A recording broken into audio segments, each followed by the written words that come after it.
Morning guys, welcome back to my channel. मेरा नाम है अतीश जैन और आपके लिए लेकर आया एक और नया ownership review of the Tata safari. तो ये गाइस बहुत ज़्यादा फेवरेट है गाड़ी, लेजेंडरी नाम है सफारी, बहुत पहले से चलती आ रही है और लोगों को बहुत पसंद है। आज भी लोग इसके लिए कहीं ना कहीं इंक्लाइंड है ओवर एनी अदर एसयूवी।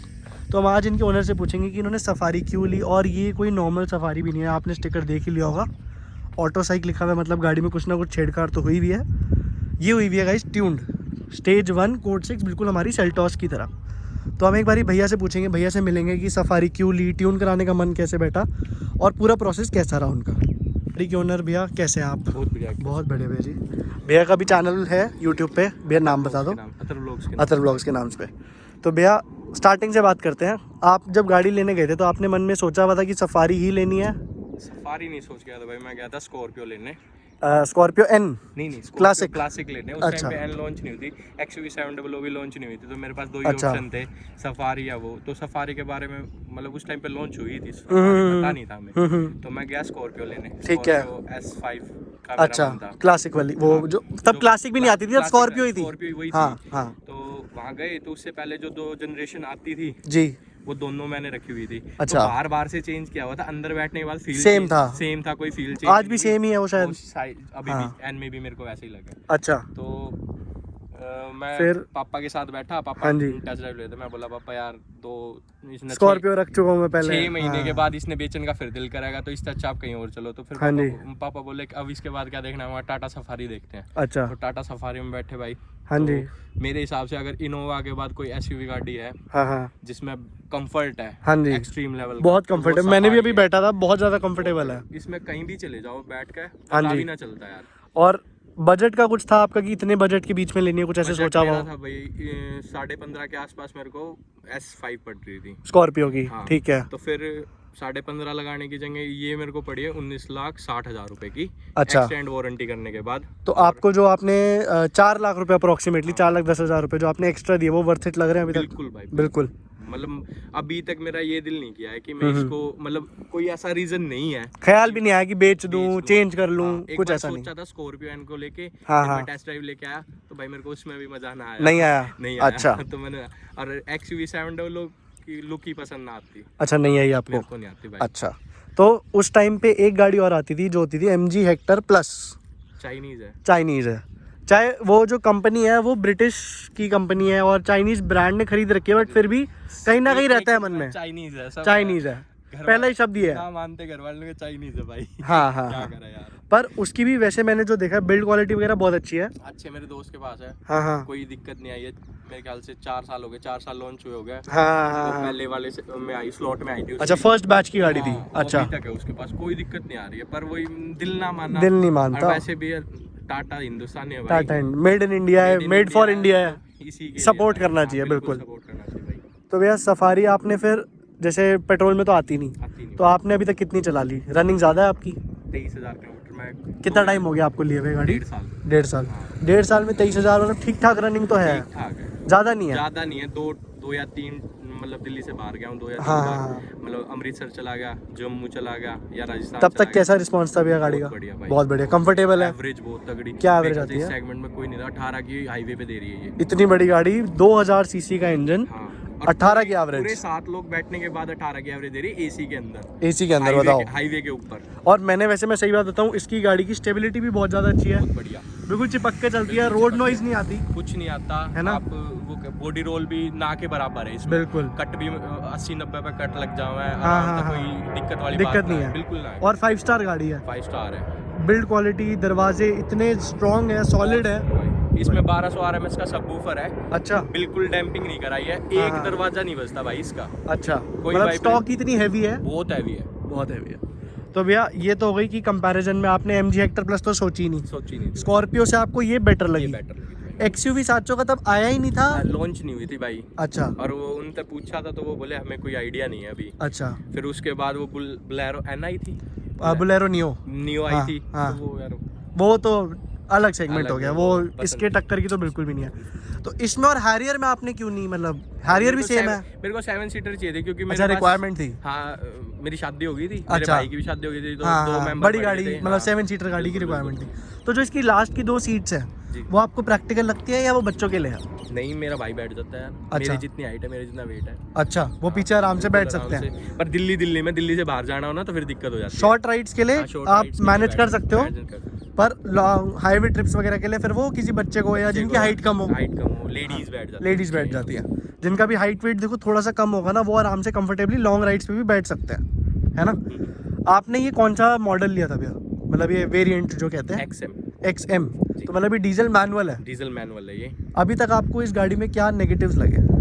भाई इसमें नेगेटिव एक क्या है, इसमें ना इंजन चेक की लाइट आ जाती है। अच्छा, उसका कोई स्पेसिफिक रीजन? तो पहले 3 बार आ गई वो। हाँ हाँ। पहले तो उन्होंने कुछ जवाब ना दिया, उनके पास खड़ी कर देते हैं। ठीक है। और वो 2 दिन रखते हैं, हाँ हाँ। फिर इसको ठीक करके देते हैं। तो पूछा तो कभी कह देते हैं भाई साहब आप रिजर्व से नीचे डीजल रखते हो। भाई नहीं रखता मैं। अच्छा। ठीक है। हाँ। फिर उसके बाद अगली बार कोई और रीजन दे दिया। तो अब 15 या 20 दिन पहले फिर हो गया था इसमें वही अच्छा, दिक्कत। ठीक तो है। मैं गया उनके पास तो कह रहे हैं DF पता नहीं क्या बता रहे थे। हाँ हाँ हाँ। नीचे उसमें कार्बन जम जाता है, उसको अच्छा। साफ करते हैं। अच्छा। तो यार बार बार ये होगा तो दिक्कत क्या है? तो ये सेम इशू ना कि इंजन लाइट आ रही है, दिक्कत आ रही है, ये सेम इशू हैरियर में भी लोग फेस कर रहे हैं। हाँ, कर रहे हैं क्योंकि जो हिमांशु भाई है, जो भाई चार्ली व्लॉग्स वाले जिन्होंने हैरियर ट्यून करा रखी है, उनकी हैरियर भी सर्विस सेंटर गई हुई है सेम रीजन के कारण। वो चौक हो जाता है भाई। हाँ। फिर अब वो उन्होंने पता ना अलग सा ही मेरे से एक चीज बताई है, अब की बार होगा तो मैं करके देखूंगा। हाँ। उन्होंने मेरे से कही है कि आप है ना 2500 RPM पे हाँ हाँ। इसने 15 मिनट के लिए छोड़ दो, अच्छा। तो वो साफ हो जाएगा। अच्छा, कार्बन हट जाएगा? कार्बन मतलब? हट जाएगा। अच्छा। तो मैं अब की बार होगा तो करके देखूंगा, पर मतलब कंफर्म नहीं कह सकता। एक जो एक पीस ऑफ माइंड होता है कि अगर सर्विस स्टेशन ले गए तो वो रिजॉल्व कर ही देंगे प्रॉब्लम को। वो कर देते हैं। कर तो देते हैं, पर एक्यूरेट आंसर नहीं है उनके पास कोई भी, आंसर पता उन्हें भी नहीं है। नहीं, अभी जो है उसने दिया है भाई। बाकी पहले जो थे ना, पहले मैं जा रहा था मतलब दूसरे। अच्छा, service centre to service centre फर्क है? फर्क है भाई। इस चीज़ पे थोड़ा सा टाटा को करना चाहिए कि भाई सारे सर्विस सेंटर एक ही तरीके का रिस्पांस दे आपको, उसमें थोड़ा सा। एक नेगेटिव पॉइंट इसमें क्या है, जो इसके AC विंड्स के वो हैं कंट्रोलर हैं। हाँ जी। वो यार बहुत हल्की क्वालिटी के हैं। अच्छा। वो अगर ये मान लो सर्दी आ गई, हाँ। हीटर पे कर दिया, वो हीटर पे रह जाओगे। गर्मियों में फिर वो सर्विस सेंटर भेजो, अच्छा। चेंज करके भेजेंगे। अच्छा। 2 बार हो गया मेरा, पिछली सर्दी में भी हुआ था। कॉस्ट कटिंग है उधर मतलब? अच्छा, ये तो गड़बड़ है भाई, ये तो हर सीजन की गड़बड़ है फिर। हर सीजन है। अभी 5 साल तक वारंटी है, करा लो। उसके बाद फिर पूरा भाई डैशबोर्ड वगैरह खुला है, तो तगड़ा चौड़ा लंबा चौड़ा। हाँ हाँ। और भैया चलो बिल से याद आया, सर आपने बताया 23,000 चली है जी। 2 सर्विस हो गई होंगी इसकी शायद। 10,000 पे होती है, 15 पे होती है? इसकी 10 पे 10,000 पे हो जाती है। तो क्या सर्विस कॉस्ट है भैया? नॉर्मल भाई 10 से 12,000 रुपए। 10 से 12,000 रुपये। पर कहीं ना कहीं लगता है कि जैसे फॉर्च्यूनर है फॉर एग्जांपल, इससे डबल प्राइस की है, ये 2000 सीसी है, वो 2800 सीसी है, उसकी सर्विस हो जाती है 8 से 9,000 रुपये में। तो इसकी 10 से 12 महंगी लगती है। लग गया भाई, महंगी बिल्कुल लगा है। आपने पहले स्कॉर्पियो रखी है? हाँ। वो भी SUV है, 2200 सीसी इंजन है, वो भी बड़ा इंजन है, मैनुअल है। उसकी क्या आती थी? उसकी भाई बाहर से कराते थे। हाँ हाँ। 4 से 5,000 रुपए में हो जाती थी। और कंपनी से कुछ आइडिया अगर स्टार्टिंग में कराई हो आपने? 7-8 बस। इतनी होनी चाहिए मेरे ख्याल, 7-8 ही होनी चाहिए। इतनी हो बस। तो जो 12,000 रुपये आप देते हो सफारी की सर्विस के लिए, उसमें आपको कहीं पे कमी या पॉजिटिव लगता हो कि बहुत अच्छी सर्विस है या नहीं ठीक ठीक सर्विस है? ठीक ठीक है। ठीक है। हाँ, लेकिन वो जो एम्प्लॉइज है ना उनके, हाँ हाँ। वो आपके दिल में उतरता है। ऐसे अच्छा। ऐसे बंदे हैं सारे सारे अच्छे हैं। वो किसी चीज ने मना ना करा आपने। हाँ हाँ आप ये हाँ। बोलोगे ना सर मेरी इसमें मतलब AC की दिक्कत है, हाँ। चेंज कर दूंगा, कोई दिक्कत नहीं है। अच्छा, वो चेंज कस्टमर सपोर्ट बहुत अच्छा है, बहुत तगड़ा भाई, बहुत अच्छा है। पर थोड़ी सी सर्विस क्वालिटी और बेटर हो जाए और कॉस्ट कम हो जाए तो वो फिर टोयोटा की तरह जैसे तारीफ करते हैं वो हम टाटा की भी करेंगे भाई, और करनी भी चाहिए। अपना इंडियन ब्रांड है, जितना फेमस हो उतना बढ़िया। आपने अभी कितने टाइम तक रख लिया भैया गाड़ी? 1.5 साल हो गया। 1.5 साल में आपको पॉजिटिव क्या लगे? नेगेटिव तो हमने पूछ लिया। पॉजिटिव बहुत सारे हैं भाई। अच्छा। एवरेज होगी इस सेगमेंट में कोई दे ना रही। बिल्कुल। ठीक है। फिर उसके बाद कंफर्ट बहुत अच्छा है, बहुत तगड़ा है। बिल्कुल। और ट्रस्ट भी है कहीं ना कहीं, बिल्ड क्वालिटी पे भी है, क्वालिटी पे बहुत तगड़ा ट्रस्ट है। बिल्कुल। हाँ, बच जाऊंगा मैं, बच जाऊंगा, सामने वाले का कुछ भी हो मैं तो बच मैं जाऊंगा। तो बच जाऊंगा। खंबे में भी एक बार तो यूं है, बस में भी टक्कर लगे तो बस वाले ने दिक्कत है, मैं बच जाऊंगा। तो भाई ये कॉन्फिडेंस है सिर्फ टाटा की गाड़ी या महिंद्रा? बस भाई, आज भी महिंद्रा जो महिंद्रा कर दे रही है भाई। दे रही है। और अगर बात करते हैं हेडलाइट्स वगैरह का, तो इसका कैसा रिस्पॉन्स है भैया? आपने अपग्रेड करा रखी जीरो है? भाई, जीरो अपग्रेडेड आपकी स्टॉक है? स्टॉक है मेरी। अच्छा। बिल्कुल जीरो। इस पे मैंने शॉर्ट वीडियो भी बनाई थी। हाँ हाँ। बिल्कुल जीरो है। रात में अगर सामने तो कोई आ जाना दिखे ही ना। अच्छा, जबकि ये प्रोजेक्टर है? नहीं, एक प्रोजेक्टर है आपका? वो भी इसी में है। लो बीम वाला प्रोजेक्टर है, हाई बीम वाला हैलोजन में ही है। है दोनों। अच्छा, वाइट नहीं आता है White इसका? नहीं आते। अच्छा, और नीचे फॉग लाइट चलाने के बाद भी? हैलोजन है। अच्छा, वो भी हैलोजन है। पर हेडलाइट्स मतलब अपग्रेड आपको आफ्टर मार्केट आप करा सकते हो? करा सकता हूँ। HID LED करानी पड़ेगी, वो मस्ट है। बिल्कुल। तो अब ये गाड़ी, अब बात करते हैं इसकी गाड़ी का सबसे ज़्यादा इंपॉर्टेंट फैक्टर 2 था इसका, ट्यून, है ना, जो आपने रीमैप करा लिया। तो भैया क्यों कराया? मजे में मतलब आपने क्या सोचा था कि ट्यून से क्या होता है? मतलब आपकी क्या इन्फॉर्मेशन थी जो आपने कहा चलो मैं अपनी सफारी में कराता हूँ? भाई इससे पहले मेरे पास थी सिविक। हाँ जी, ठीक है। तो उसमें मैंने 3-3.5 लाख रुपए लगाए थे। मैंने कस्टमाइज कराई, मतलब मॉडिफाई कराई थी बाहर से। जी। और उसमें इंटीरियर बाहर से सब कुछ करा लिया था। ठीक है भैया। तो मेरा मॉडिफिकेशन का मतलब जो था वो तो वो उसी में निकल स्टार्ट उधर हो गया था मतलब। मॉडिफिकेशन का मतलब बाहर से जो कराने का शौक था उसमें पूरा हो ठीक गया है, था। ठीक वो है। मैंने सेल कर दी थी। अच्छा, ठीक है भाई। और अब इसमें मैं फिर मतलब वो कॉस्मेटिक अपग्रेड हो गया, आप सोचा कि थोड़ा परफॉर्मेंस। अच्छा, मैं वीडियोस वगैरह देखता रहूं। फिर मैंने आपकी भी देखी थी कि अच्छा, हाँ जी। आपने मैंने जो देखी थी ना फॉर्च्यूनर लेजेंडर में कन्वर्ट, जो ट्यून्ड वाली थी। हाँ जी। तो भाई उसका व्हील स्पिन वगैरह देखो। 18 सेकंड में 180 चढ़ रही है। बिल्कुल। पैर मन ने भी करानी चाहिए।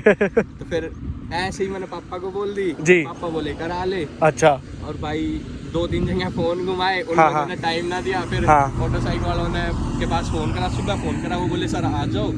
गए और जाते ही कर दिया। ये चीज़ भाई मेरे साथ भी हुई थी। मैंने भी 2-3 जगह फ़ोन करा था, किसी को नाम नहीं लेता, पर ऑटो साइक से ना लिटरली आपको रिस्पॉन्स आता है, कस्टमर फीडबैक अच्छा है।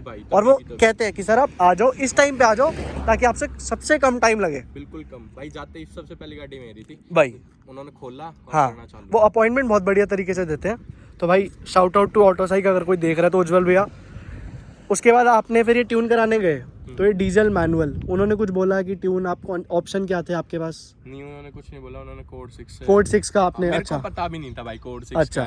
हाँ। मेरे को ये था, मेरे दिमाग में मैंने ट्यून करानी है। अच्छा, बस और कुछ ट्यून करानी है आपका? ये था मेरे को कोई नॉलेज नहीं थी इस बारे में। मैंने फोन करा, मैंने उनसे पूछी थी कि मेरे को टाइम दे दो और पैसे बता दो। ठीक है। तो उन्होंने पैसे बता दिए, टाइम दे दिया, मैं जाके करवा लाया। बाद में करवाने के बाद पता चली, फिर मैं सोच रहा हूँ यार ये तो अलग ही चीज बन गई अब। हाँ, तो भाई तो अब ये स्टॉक आती थी जितना मुझे पता है 170 bhp और 350 Nm टॉर्क, है ना। स्टेज 1 हो गई, कोड 6 से कराई है आपने। मेरी सेल्टॉस भी कोड 6 से, अग्रेसिव होता है थोड़ा। क्या परफॉर्मेंस अब ये स्टेज 1 के बाद आ रही है? अब दे रही है भाई 185 bhp। ठीक है भैया। और 430 Nm का टॉर्क। 430 Nm का। अच्छा, काफी आगे, पहले से तो बहुत तेज हो गई। बहुत तेज हो गई, बिल्कुल। पर आप वाली तल की है। हाँ, वो पता है, मैं बताऊं आपको, 2000 सीसी है, देखो बहुत बड़ा इंजन है, पर उतनी ही बड़ी गाड़ी भी है। वेट है भाई, उसको हम नेगलेक्ट नहीं कर सकते, क्योंकि बहुत 7 सीटर गाड़ी, SUV गाड़ी। अब मैं सेल्टॉस को कहीं ना कहीं सोचता हूँ कि भाई वो SUV नहीं है, वो क्रॉसओवर कह लो आप। प्लस 2000 सीसी भाई, वेट इतना, वो 1400 सीसी गाड़ी छोटी, और ट्यून होने गया तो उसकी पावर बढ़ गई, काफ़ी बढ़ गई। तो अब ये हो गया कि आपने कोड 6 लिया, आपने ऑटो साइक से कराया, कितने का हुआ? मेरा 28,000 का पड़ा भाई। 28,000 का पड़ा नेट। उसके बाद 28,000, अब आपने ट्यून के बाद कितनी चला ली भैया? ट्यून के बाद कुछ भी नहीं जाए, 500 के आसपास किलोमीटर चलाई है। थोड़ा बहुत पता चल गया होगा कि गाड़ी अब ऐसे रिएक्ट कर रही है भाई। अगर आप नॉर्मली चलो, हाँ जी, नॉर्मल चलते हैं, हाँ, तो इसकी 2 से 3 की एवरेज बढ़ गई है। बिल्कुल। तो ये लोगों को ना बहुत मिथ होता है, मैं भी बताता रहता हूँ बारी बारी, कि अगर ट्यून कराते हो तो एवरेज गिरती है, पर तब गिरती है जब आप तेज चलाते हैं भाई। अगर आप प्यार से चलाओगे तो एवरेज बढ़ जाएगी गिरने के बजाय। अभी हम ड्रैग कर रहे थे, अभी भी 8 के आसपास की एवरेज दे रही है। बताओ, 8 की एवरेज अभी भी दे रही है, और इतनी बड़ी गाड़ियाँ नॉर्मली सिटी में ही 8 की देती है। हाँ, तो ये देती है, मतलब पहले दे रही थी 9 के आसपास सिटी में। हाँ, अब दे रही है 10 से 11 की। तो 2 किलोमीटर पर लीटर की एवरेज तो बढ़ गई है। और सबसे बड़ी चीज़ मेरे को लगी, ड्राइवेबिलिटी बढ़ गई गाड़ी की। अब वो बारी बारी गियर नहीं बदलना, और स्मूथ काफ़ी होगी भाई। स्मूथ काफ़ी हो गई, बहुत स्मूथ हो गई गाड़ी। मतलब अब ऐसा ना, अब मतलब एक तरीके देखा ना तो ऐसा हो गया, पहले CNG में थी, अब डीजल में आ गई। सही में इतना फर्क आप महसूस कर पा रहे हो? महसूस कर पा रहे हो आप इतना? तो आपकी सफारी आज मान लो आपकी 19-19.5 लाख रुपए की थी, आपको आज 20 लाख रुपए का बजट हो अगर, तो आप कौन सी गाड़ी लोगे? मैं फिर सफारी लूंगा भाई। फिर सफारी लोगे, even though N700 Hector plus किसी पे ना जाऊं भाई, किसी पे भी नहीं जो भाई। कॉन्फिडेंस या गाड़ी दे है ना, वो नहीं देती, कोई ना देती। इसने कहीं ले जाओ या नु कहा बस तू पैर रख, मैं अपने आप देख लूंगी। ये उस चीज का कॉन्फिडेंस अपने ड्राइवर को देती है। देती है भाई। तो यही थी आज की कुछ हमारी वीडियो का, जिसमें हमने भैया से पूरा उनका ओनरशिप एक्सपीरियंस लिया। भैया का जो चैनल का लिंक है वो आपको डिस्क्रिप्शन में मिल जाएगा, और स्क्रीन पे मैं फ्लैश भी कर दूंगा। अगर आपको वीडियो पसंद आई हो तो उसे लाइक करें, शेयर करें, चैनल को सब्सक्राइब करें। फिर से मिलेंगे एक और नई वीडियो के साथ। Thank you so much.